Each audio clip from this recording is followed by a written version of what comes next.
Awalnya sih saya nggak tahu ya kalau saya itu anak angkat dari keluarga orang tua angkatku itu.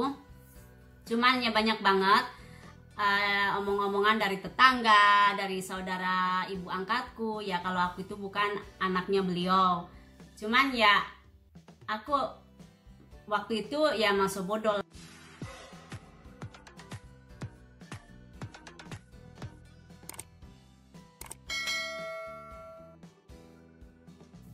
Halo teman-teman, apa kabarnya? Jumpa lagi sama saya Donna Bayo. Welcome back to my channel, Baymanami Kanal.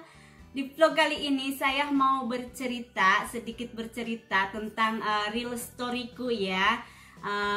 Mumpung anak-anak lagi pada bobo, jadi aku mau sedikit bercerita daripada bengong bete ya. Jadi aku mau bercerita dulu. Tapi sebelumnya buat teman-teman yang baru mampir di channelku, perkenalkan, nama saya Donna Bayo, asal saya dari Subang.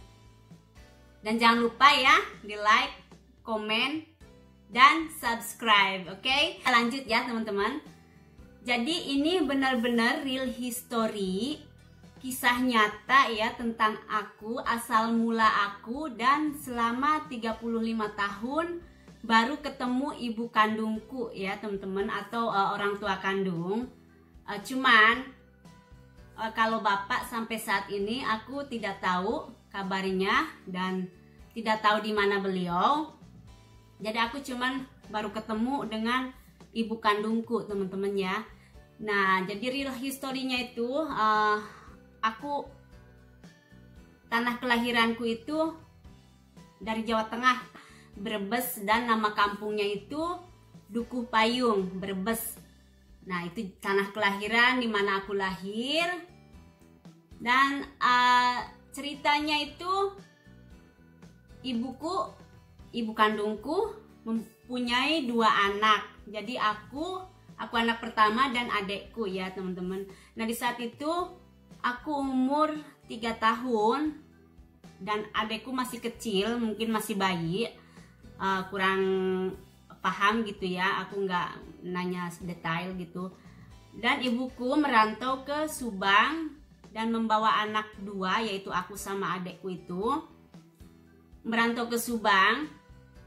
Dan saat merantau itu posisi ibuku itu single parent teman-teman. Jadi single parent, ngurusin anak 2 ya. Dan beliau merantau ke Subang mungkin karena kondisi yang tidak memungkinkan, atau ya gimana, namanya juga single parent, punya anak 2 ya. Aku juga mengerti lah gimana posisinya. Dan ibuku itu ikut nenekku.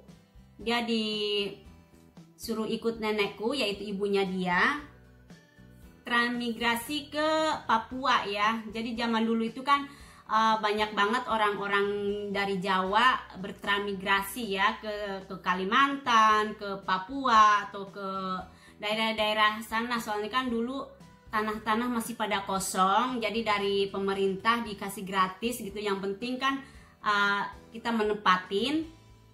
Jadi banyak banget dari orang Jawa bertransmigrasi ke daerah sana ya. Nah salah satunya itu nenek dan ibuku. Nah beliau pergilah sama nenekku membawa adekku, dan aku diadopsi sama orang Subang ini ya teman-teman. Jadi mungkin kasihan atau gimana ya, makanya aku diambil sama orang Subang, dan ibuku pergi sama nenekku, orang tua ibu dari ibuku itu. Beliau transmigrasi tinggal di sana. Nah jadi singkat cerita, aku awalnya sih nggak tahu ya kalau aku itu cuman anak angkat.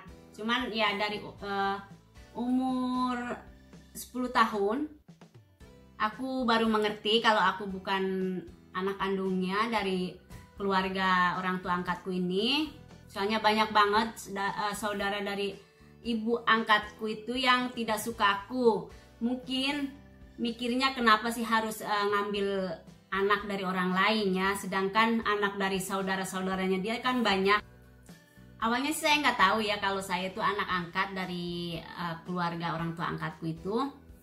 Cuman ya banyak banget omong-omongan dari tetangga, dari saudara ibu angkatku ya kalau aku itu bukan anaknya beliau. Cuman ya aku waktu itu ya masuk bodoh lah, walaupun ini ya aku nggak peduli. Soalnya aku juga udah menganggap beliau itu orang tua kandungku, dan juga aku nggak mau menyakitin perasaan beliau. Jadi aku selalu pendam, walaupun aku sudah tahu kalau aku ini cuma anak angkat, aku selalu pendam perasaan, walaupun aku pengen banget ketemu ibu kandungku. Cuman apa boleh buat ya, di sisi lain aku nggak mau nyakitin hati orang tua angkatku. Jadi aku selalu diem. Nah setelah beranjak dewasa, aku ya kerja dan sampai menikah sama suamiku yang sekarang ini. Jadi tahun 2014 ibu kandungku itu mencari aku ke Subang, teman-teman. Soalnya kan aku nggak tahu kabar beritanya beliau, jadi aku nggak bisa mencari, juga aku nggak berani untuk nanyain ke orang tua angkatku di mana keadaan ibuku dan bapakku ya. Karena itu aku selalu menjaga perasaan mereka. Jadi aku ya udah biarin aja lah ya. Aku cuman berdoa aja sama yang kuasa, kalau misalkan aku bisa dipertemukan dengan ibuku ya pertemukan aku. Kalau beliau misalkan beliau masih hidup, pertemukan aku. Kalau misalkan beliau ya sudah tidak ada, ya pertemukan aku di alam baka. Aku selalu berdoa gitu setiap hari ya teman-teman. Singkat ceritanya ya alhamdulillah doaku tuh dikabul. Dan tahun 2014 ibu kandungku itu mencari aku ke Subang, teman-teman. Cuman aku udah di sini ya. Aku sudah di Barcelona dan ibuku mencari aku ke rumahku di Subang. Dan orang tua angkatku nelpon aku ngasih tahu kalau ibuku mencari aku ke rumahku, ke sana ke Subang ya. Cuma aku udah nggak ada, maksudnya udah di Barcelona, udah pindah ke Barcelona. Akhirnya lewat telepon, kita teleponan dan phone ya. Dan nggak lama kemudian aku ke Papua. Maksudnya ketemu dengan ibu kandungku ya teman-teman. Ya akhirnya ketemu, ya senang ya. Soalnya kan selama 35 tahun baru ketemu, dan aku juga selalu berdoa kalau suatu saat bisa ketemu beliau. Ya akhirnya alhamdulillah doaku dikabul dan kita bertemu. Dan nanti aku tunjukin foto-fotonya ya di saat aku di Papua ketemu orang tua ibu kandungku. Cuma nenek sudah nggak ada. Dan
dan ibuku mempunyai 3 anak gitu ya, 3 lagi gitu, dari tadinya 2 jadi 3 lagi, jadi semuanya totalnya tuh 5. Nah jadi aku 5 bersaudara teman-teman, cuman lain bapak gitu ya, tapi nggak apa-apa ya, soalnya saudara ya tetap saudara ya, walaupun lain bapak lain ibu tetap aja saudara ya. Kita semua saudara ya teman-teman. Nah itu teman-teman ceritanya ya. Jadi ini historiku, asal mula aku. Buat teman-teman mungkin yang punya cerita sama dengan cerita aku, yang sabar aja ya teman-teman. Semuanya tuh sabar dan berdoa, juga selalu ikhlas dalam menghadapi segala cobaan atau segala masalah ya. Semuanya pasti akan ada jalan keluarnya ya teman-teman. Jadi jangan putus asa, jangan selalu berpikir negatif. Selalu kita tuh harus berpikir positif ya teman-teman. Pasti kalau misalkan Allah akan menghendaki, semuanya pasti kita bisa ketemu. Kalau tidak pun nggak masalah ya teman-teman. Namanya juga kita manusia, kita tuh cuman hanya bisa berencana dan apa ya, semuanya tuh yang menentukan tuh yang di atas ya teman-teman. Kita selalu pasrah aja ya. Nah itu tadi teman-teman, storyku asal mula aku dari mana, dan sangat lama ya bertemu dengan ibu kandungku. Itulah real history yang sangat memilukan ya. Oke teman-teman, mungkin sampai di sini aja dulu video dari saya. Sampai ketemu di next video. Jangan lupa like, comment, share, dan subscribe. Oke, sampai ketemu di next video. Bye. Love you all. Hatur nuhun.